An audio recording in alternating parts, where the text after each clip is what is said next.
नमस्ते विद्यार्थी मित्रों।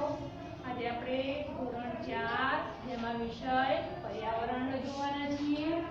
વિષય પર્યાવરણ જેમાં પાઠ આપણે 13 જોઈએ છીએ। પાઠ 13 નદીની સફર।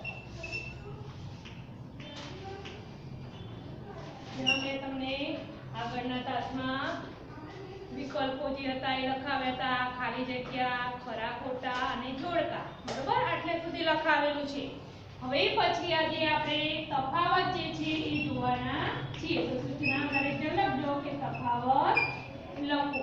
તફાવત આપણે લખવાનો છે નદી અને દરિયો। આ બાજુ લખજો દરિયો। વચ્ચોવચ્ચ લીટી પાડી દેવાની, બરોબર? નદી લખેલી છે, એના પછી નીચેની લીટીમાં 1 નંબર નદીમાં લખાવું છે કે નદી પર્વતમાંથી નીકળે છે। નદી પર્વતમાંથી નીકળે છે। હવે આ બાજુ છે દરિયો, તો દરિયામાં 1 નંબર લખવાનું છે કે દરિયો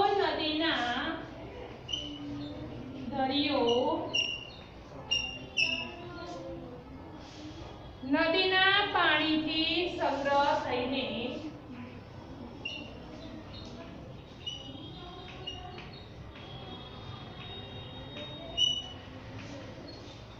દરિયો નદીના પાણીથી સંગ્રહ થઈને બને છે।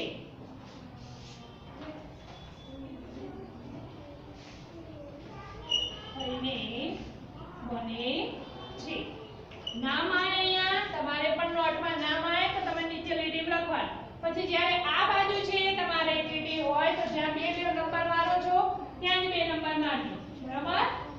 એક લીટી છોડી દેવાની નદીમાં। 2 નંબર છે નદીનું પાણી મીઠું અને પીવા લાયક હોય છે। નદીનું પાણી મીઠું અને પીવા લાયક હોય છે।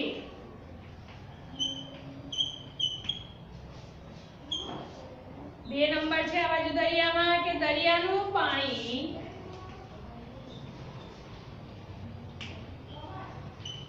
ક્ષારવાળું,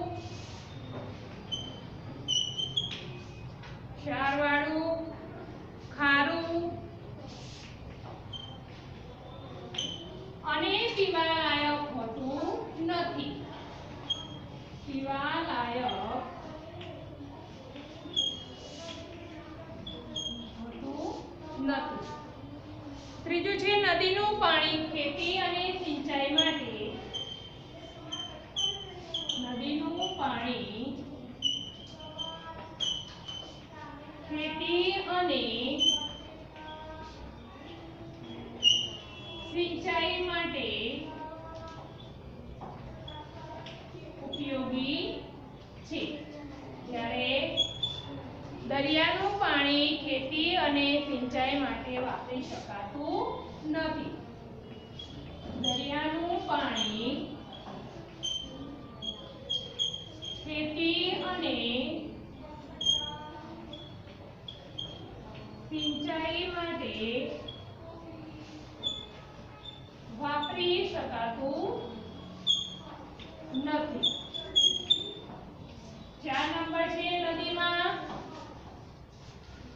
નદીનું પાણી દરિયામાં જાય છે। નદીનું પાણી દરિયામાં જાય છે। હવે 4 નંબર છે કે દરિયાનું પાણી વહેતું નથી। દરિયાનું પાણી વહેતું નથી, માત્ર મોજા ઉત્પન્ન થાય છે।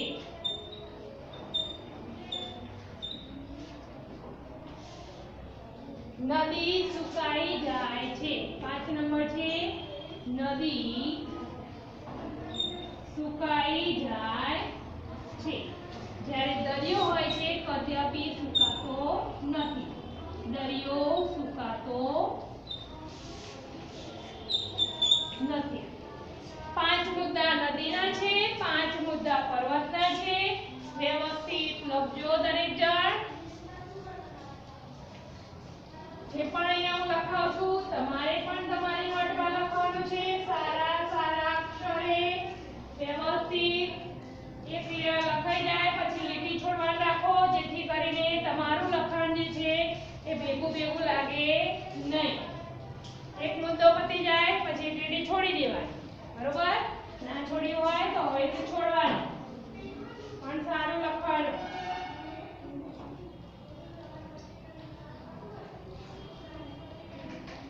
લખવામાં ઝડપ રાખજો.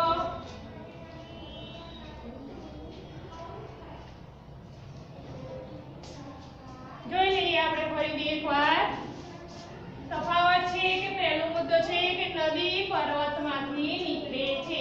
દરિયાની સામે છે એક નંબર કે દરિયો નદીના પાણીથી સંગ્રહ થઈને બને છે. બીજો નંબર છે કે નદીનું પાણી મીઠું અને પીવાલાયક હોય છે, જ્યારે દરિયાનું પાણી ક્ષારવાળું, ખારું અને પીવાલાયક હોતું નથી.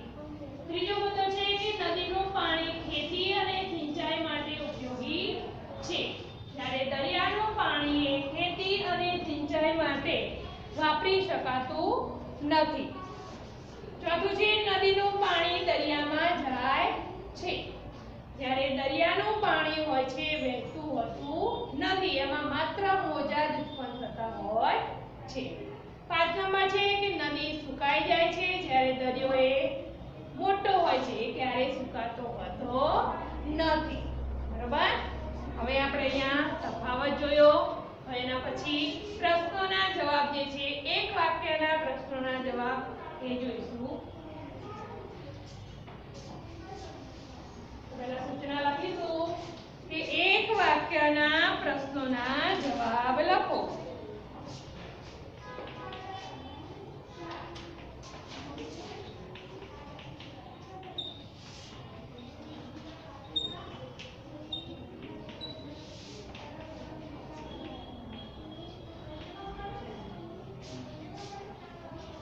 પ્રશ્ન નંબર 1.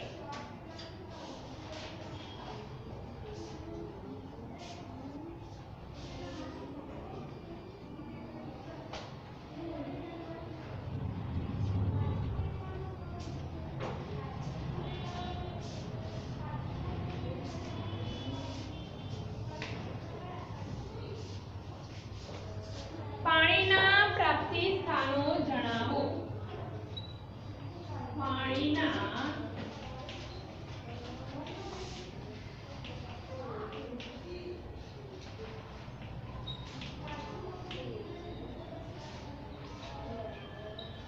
તો આપણને જ્યાંથી પાણી મળતું હોય એ બધા એના પ્રાપ્તિ સ્થાનો કહેવાય છે.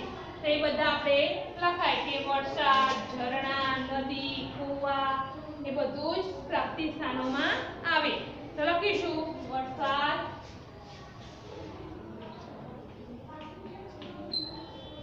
ઝરણા,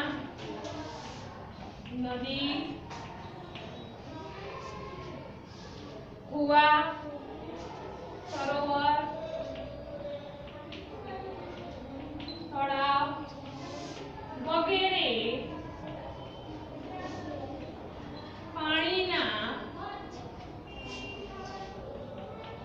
પ્રાપ્તિ સ્થાનો છે.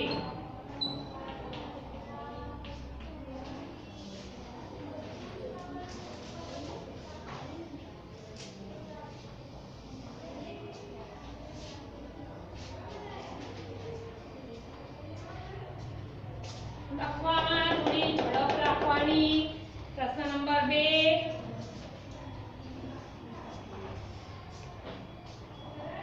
નદી જ્યાંથી શરૂ થાય છે, નદી જ્યાંથી શરૂ થાય છે ત્યાં પાણીનો રંગ કેવો છે?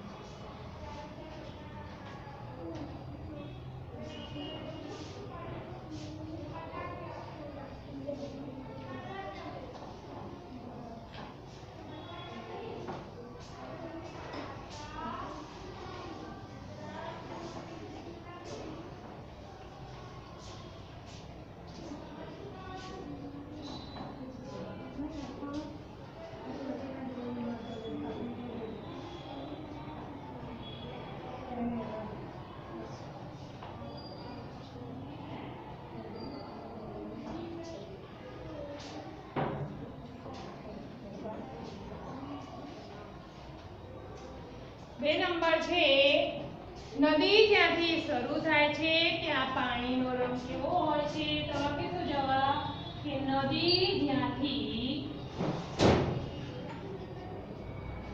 શરૂ થાય છે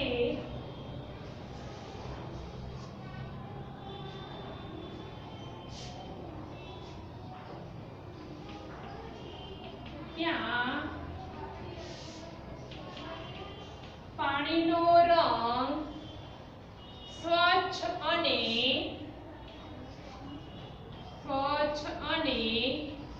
રંગહીન હોય છે.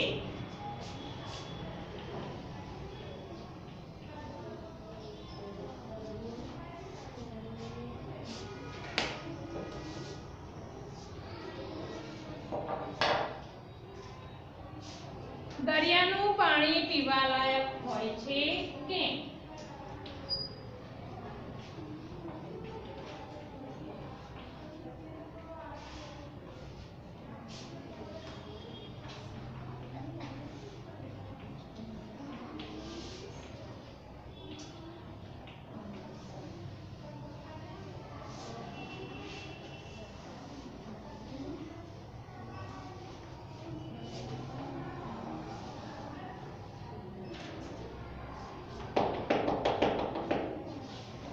લખીશું જવાબ કે દરિયાનું પાણી પીવાલાયક હોય છે નથી હોતું. કેમ નથી હોતું? તો કે એનું પાણી કેવું હોય છે? ખારું હોય છે ને. તો આપણે શું લખીશું જવાબમાં કે ના, દરિયાનું પાણી પીવાલાયક હોતું નથી. દરિયાનું પાણી પીવાલાયક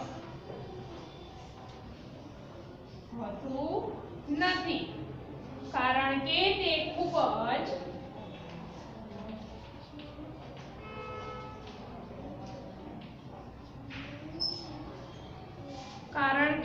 ખૂબ જ ખારું હોય છે.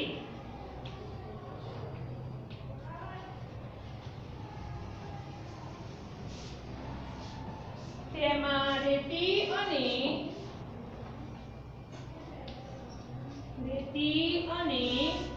ક્ષાર ભળેલા હોય છે.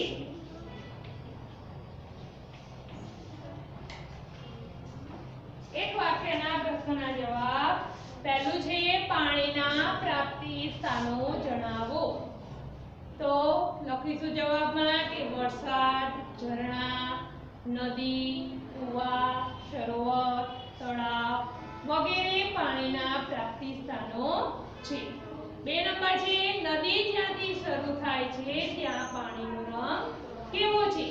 તો જવાબ છે નદી જ્યાંથી શરૂ થાય છે ત્યાં પાણીનો રંગ સ્વચ્છ અને રંગીન હોય છે.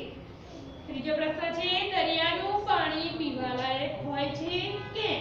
તો કે છે ના, દરિયાનું પાણી પીવાલાયક હોતું નથી. કેમ? તો કે તે ખૂબ જ ક્ષારવાળું હોય છે, ખારું હોય છે અને તેમાં રેતી અને ક્ષાર ભળેલા હોય છે. જે પણ લખાવું દરેક જણાએ લખવાનું રહેશે. હા, અને એક પ્રશ્ન આપણે કહેલું છે પહેલેથી કે એક પ્રશ્ન લખો છો પછી જવાબ એની નીચે લખવાનો છે. જવાબ પૂરો થઈ ગયો પછી એક લીટી છોડી દેવાની, પછી જ 2 નંબર લખવાનો. એટલે તમારું લખાણ કેવું લાગે? સારું લાગે ને? હા, એટલે એક લીટી જવાબ પૂરો થઈ ગયા પછી છોડી દેવાની. હા, એટલે બધું ભેગું તમારું લખાણ લાગે નહીં. વ્યવસ્થિત તમારું લખાણ લાગે ને?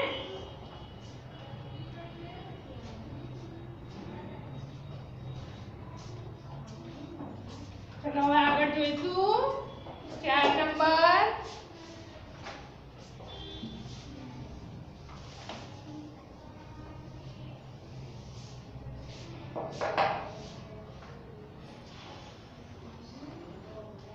નદી કે તળાવના પાણીમાં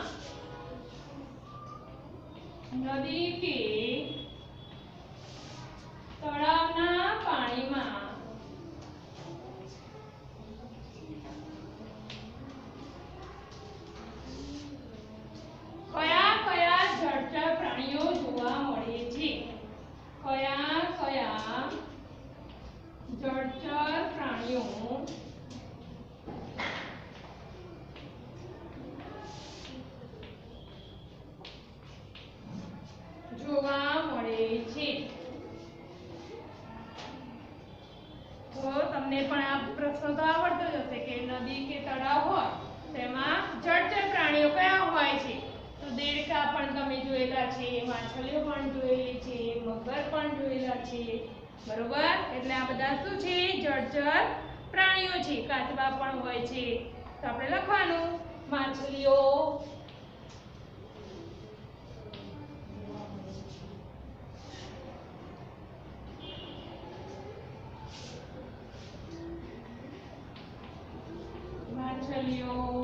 દેડકા,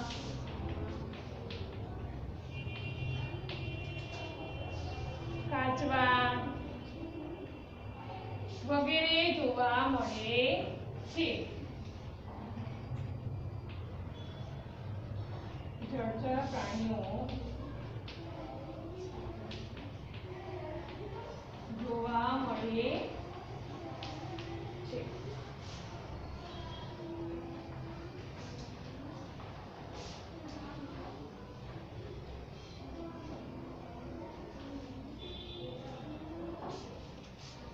આગળ બીજું છે કે નદી કે તળાવમાં કેવા પક્ષીઓ આવે છે?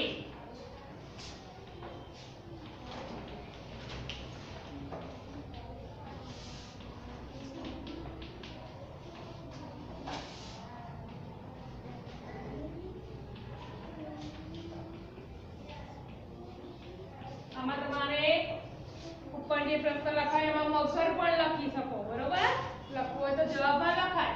પણ આપણે બધાય નદી કે તળાવમાં નથી હોતા મગર, પણ માછલીઓ, દેડકા અને કાચબા તો હોય, જોવા મળતા જ હોય છે, બરોબર. પરંતુ મગર જે હોય છે એ મગર બધા તળાવમાં કે નદીમાં નથી જોવા મળતા.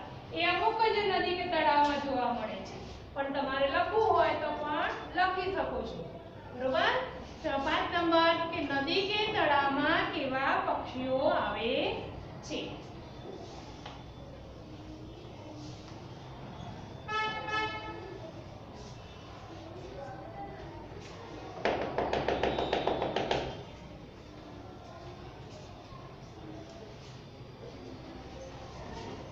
નદી કે તળાવમાં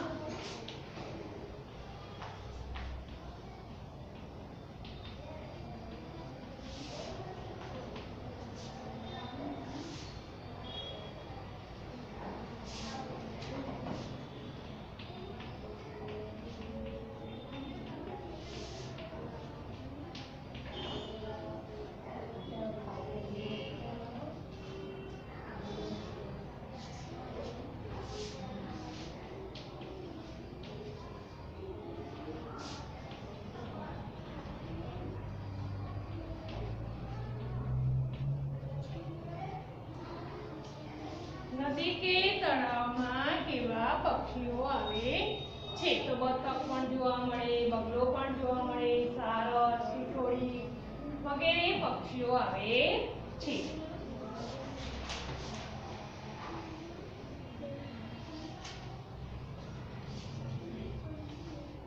આગળ 6થો પ્રશ્ન.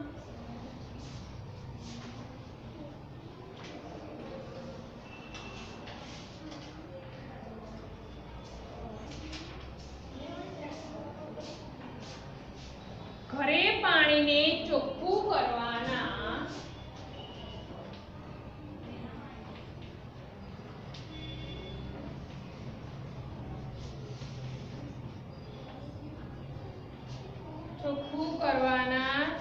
જુદા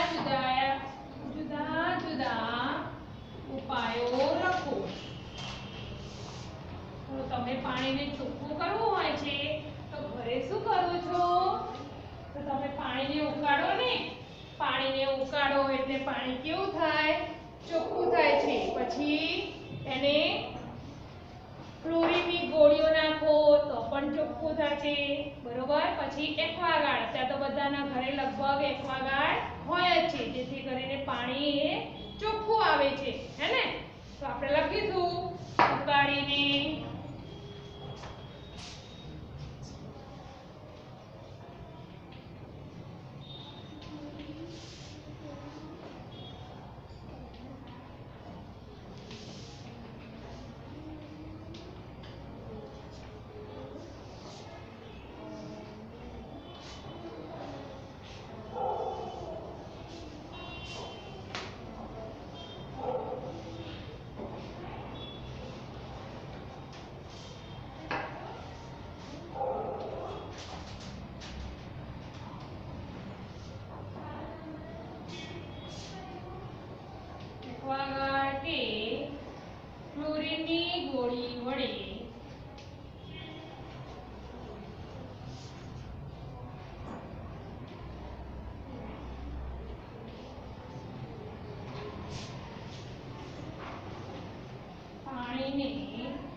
ચોખ્ખું રખાય છે. જે મોટી મોટી ટાંકી હોય તો એમાં શું કરે એ પાણી થોડી ઉકાળે કે એમાં થોડી કે આ એક્વાગાર્ડ ચાલે ના ચાલે તો એમાં શું કરે ક્લોરીનની જે ગોળીઓ આવે છે જે પાણીમાં નાખતા હોય છે અને એને લીધે પાણી ચોખ્ખું રહેતું હોય છે જેને લીધે અંદર જીવજંતુઓ ના પડે. જોઈ લો નદી કે તળાવના પાણીમાં કયા કયા જળચર પ્રાણીઓ જોવા મળે છે તો માછલીઓ, દેડકા, કાચબા, મગર વગેરે જળચર પ્રાણીઓ જોવા મળે છે. 5 નંબર છે નદી કે તળાવમાં કેવા પક્ષીઓ આવે છે તો કે નદી કે તળાવમાં બતક, બગલો, સારસ, ટીટોળી વગેરે પક્ષીઓ આવે છે. 6 નંબર છે ઘરે પાણીને ચોખ્ખું રાખવાના જુદા જુદા ઉપાયો લખો તો ઘરે આપણે પાણીને ચોખ્ખું રાખવા માટે ઉકાળીએ છીએ અને બાળીએ છીએ, એક્વાગાર્ડ વડે અને ક્લોરીનની ગોળી વડે પાણીને ચોખ્ખું રખાય છે.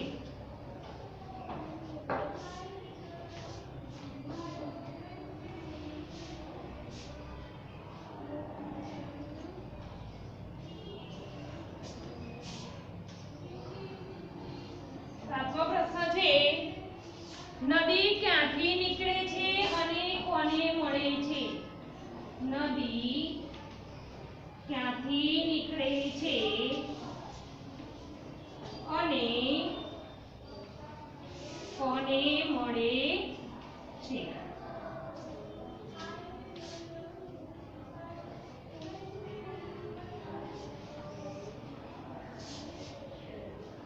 નદી પર્વતમાંથી નીકળે છે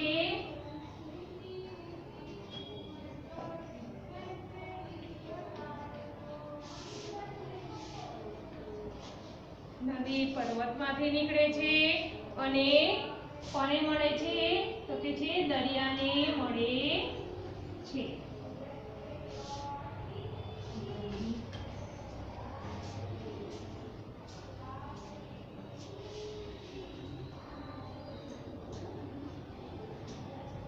સાતમો પ્રશ્ન નદી ક્યાંથી નીકળે છે અને કોને મળે છે તો નદી પર્વતમાંથી નીકળે છે અને દરિયાને મળે છે.